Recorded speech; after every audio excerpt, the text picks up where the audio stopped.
Hello everyone, today we will talk about how to fix or how to solve the problem of Pratilipi app. You will click on settings. Here we'll go to apps, default apps, app settings. On above you will search about Pratilipi and you will enter. Then this page of app info, you will click on first stop and you will click OK. Here you can go to apps, default apps, app settings. Then you will click on clear cache.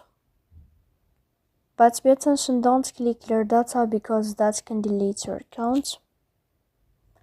In the end, you can turn off your phone and you can wait a moment to turn on your phone again to fix that problem. So please don't forget to support us by like and subscribe. See you next time.